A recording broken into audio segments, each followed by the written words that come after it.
Good morning, beautiful souls. Happy Friday. Happy Friday. It's week 45 of Tim in the Woods, and obviously I am back in the UK now after the most stunning weekend in Hamburg. So again, a massive thank you to Miriam, to Sylvia, to Simone for getting me over there. Loved it. I'll be back again in April.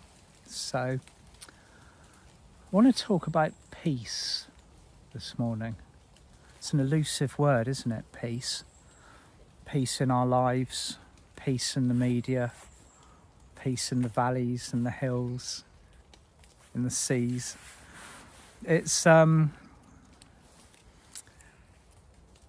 looking at the turbulence of the energies that are out there.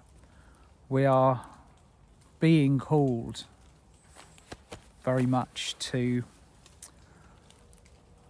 envisage and hold a powerful vision of peace, and the day is tomorrow. Okay, so I'm going to be in Emsworth tomorrow teaching my last in-person workshop of the year.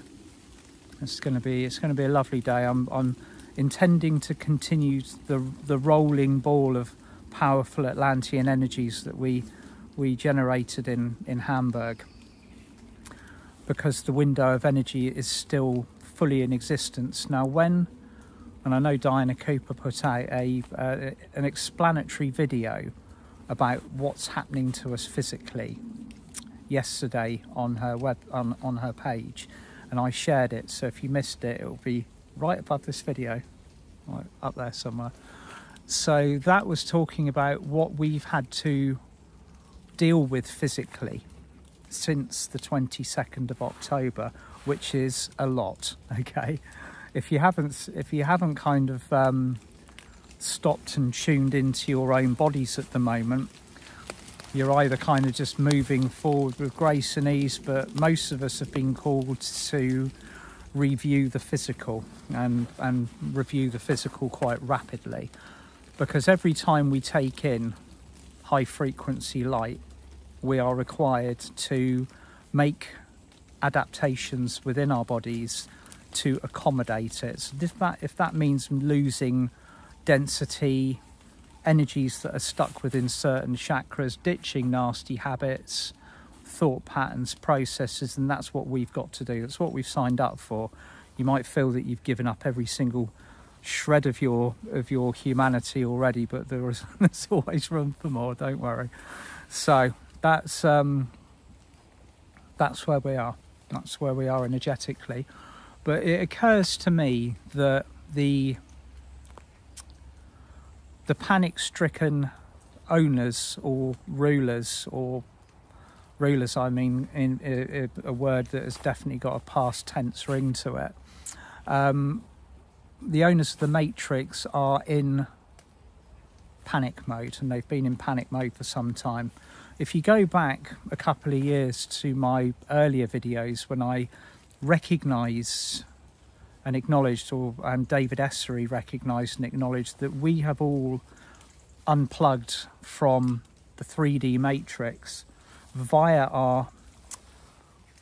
the chakras at the base of our neck. The name escapes me. The Ultra Major. I knew it was in there somewhere. The Ultra Major chakra, which is found at the top of the spine and the base of the neck. That used to be our connection point to 3D. So it's very much like the movie The Matrix, where Neo kind of wakes up almost in this like the fetal state, joined into what is being presented to his world as basically an illusion. And when he woke up out of that, it was a terrible shock, and they were in lots and lots of danger. Well, that was a science fiction version of the kind of the construction of our previous reality. So we are now creating our own higher frequency reality in accordance to the Atlantean Ascension gold print. And there's a huge amount of freedom and a vast amount of love and unity and heart-centeredness that we are only just beginning to tap into now. Those brief periods of time where we are just filled with love, peace, stillness and understanding of the greater picture. it's just a little taste of the things to come in the future. But right now, where we are is just filled with a multitude of energies that are calling for our attention for either positive or negative reasons. So tomorrow is a very specific date in the UK. Not only is it the 11/11 portal, but it's also Armistice Day.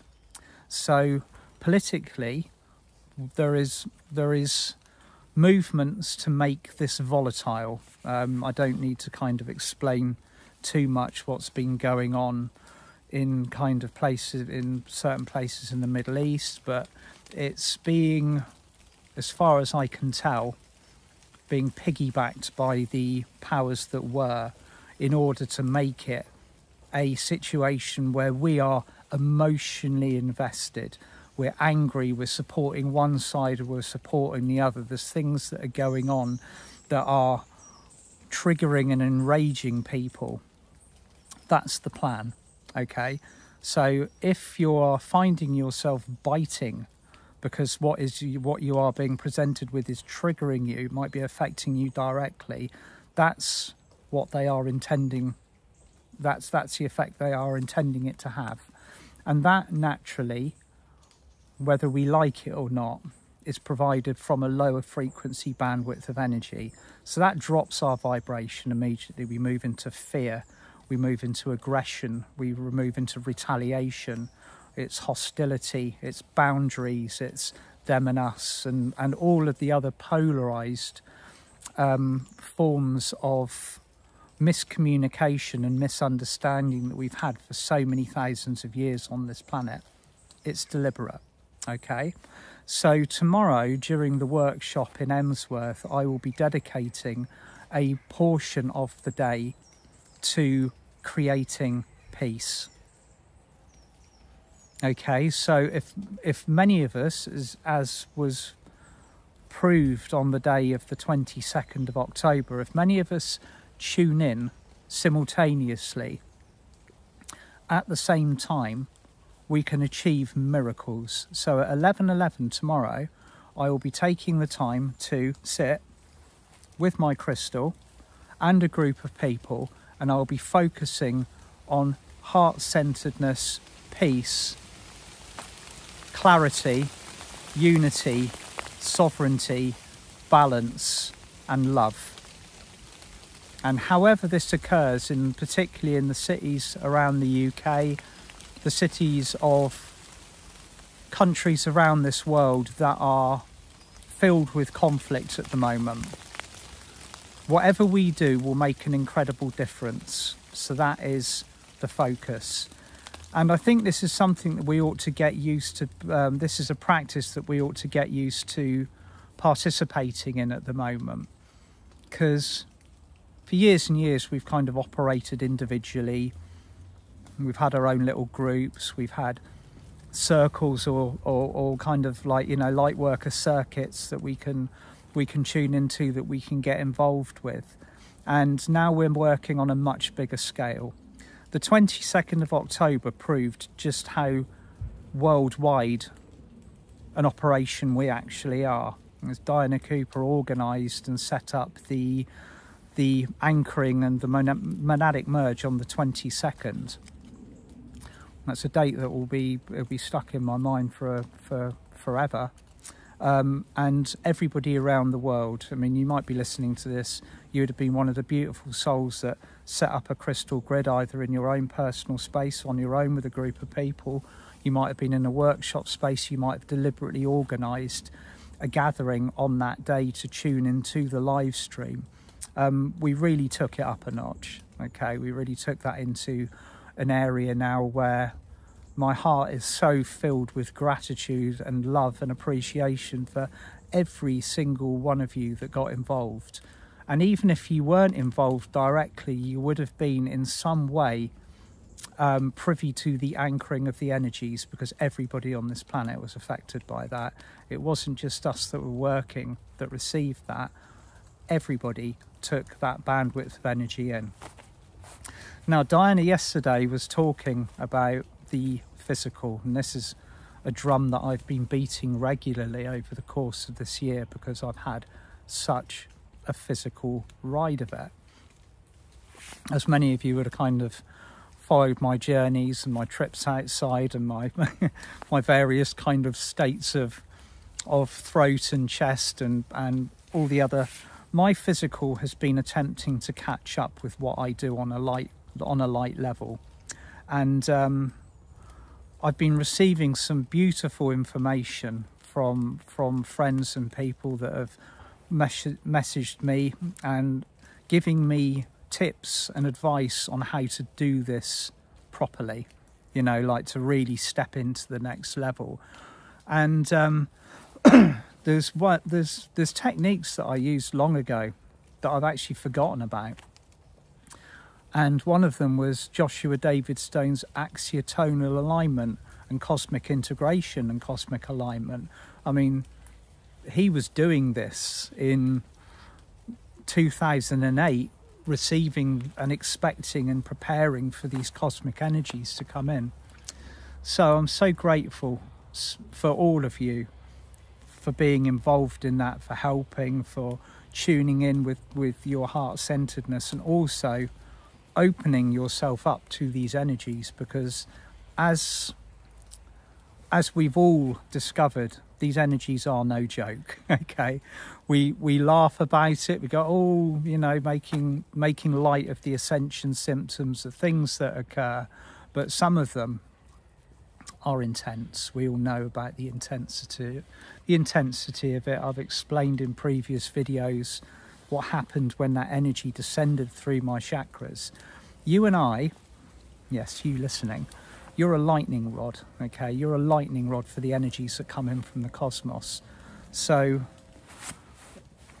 you have emotions, you have consciousness, you are a representation of your soul grouping, your monadic energy, but physically you act like a lightning rod at the moment. That's how you anchor and ground the energies in. Crystals help you do that at a much, much higher level. And I was explaining this to my class in Hamburg about how we reach higher, wider, further into multi-dimensional spaces simultaneously with the assistance of crystals, because they exist in all of these spaces simultaneously in different vibrational representations, yet we ask them to anchor for us in the physical, so we can have assistance in holding that light at a different quotient that's coming in from maybe sources that are higher than we've ever experienced previously.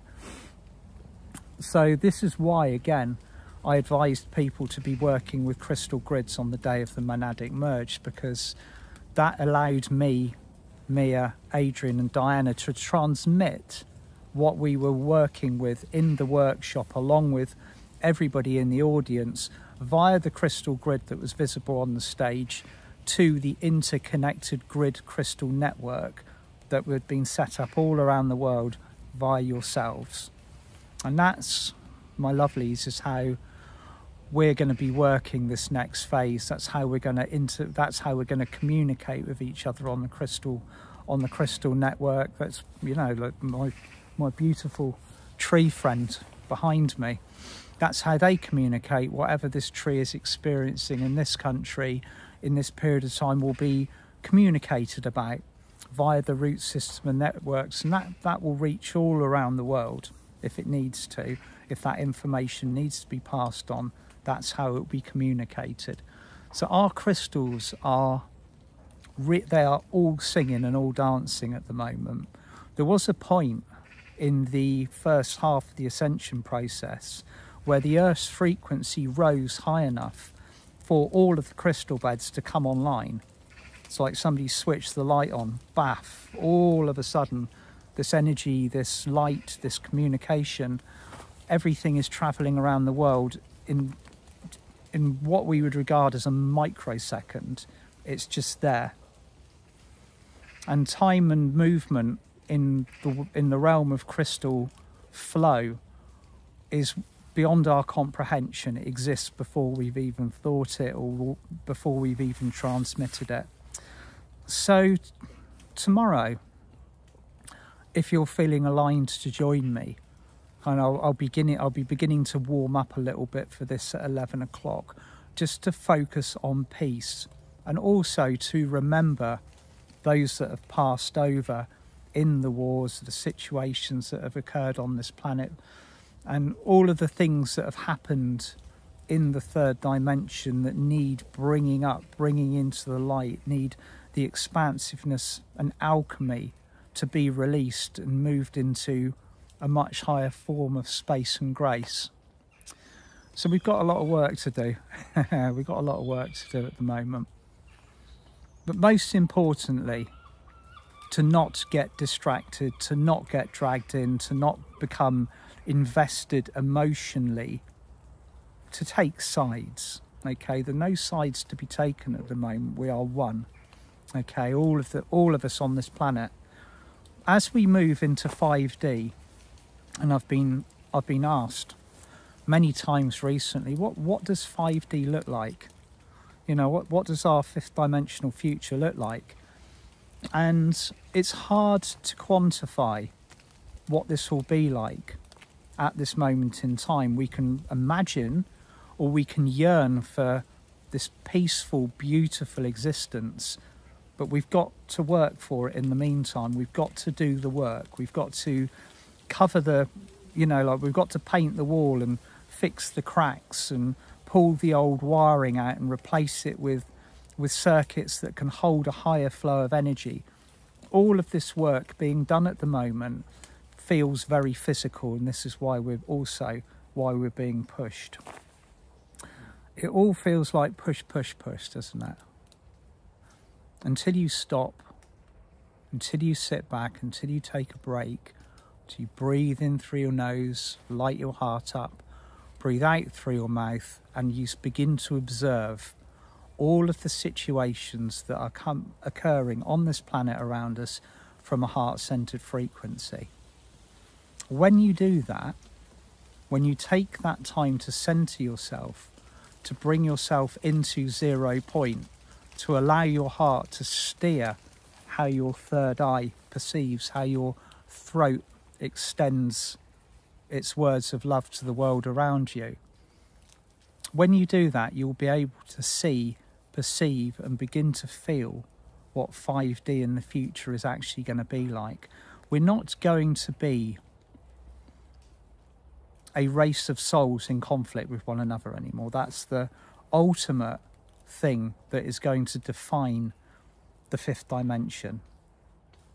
Our urge for conflict, for separation, for haves and have-nots, of political structures, of those that have very little and those that have way more than they need, that's going to be disappearing. It's going to become something that steadily fades out of our reality the higher the vibration goes. And at the moment, it's difficult to imagine how that will occur.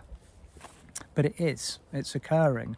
And the first thing that is most important on that path to awareness is the recognition of the existence of the imbalances in the first place. So this is what a huge heart opening and a mass higher heart wake up looks like. People realizing what's really going on. And it's a beautiful thing. It's uncomfortable, but the reality, the sun that's shining on the other side of the cloud is as beautiful as before it got covered up. So we just do what we need to do here on this planet in the highest frequency. But tomorrow it is important that we are focused on peace. And Diana Cooper has also mentioned something about the water. We should be concentrating on focusing our flow and our application of Christ energy into the waters as well, because there's a massive amount of photonic radiation coming in from the sun, from a belt that's moving through. Some of you might know about this, some of you might not, but tomorrow's the kind of the final day or the date of it. So it's going to be a big one. And then when we've done that, we're on to the solstice, aren't we? the December solstice, which is very, very close. And there's bound to be an end of year fanfare, is there not? And we shall all look forward to that. So I will see you, lovely souls, on Monday morning for Monday meditation. And in the meantime, I'll join you in the field if you care to link in with me. I'll be doing that tomorrow. Sending you all so much love from my heart to yours. See you soon.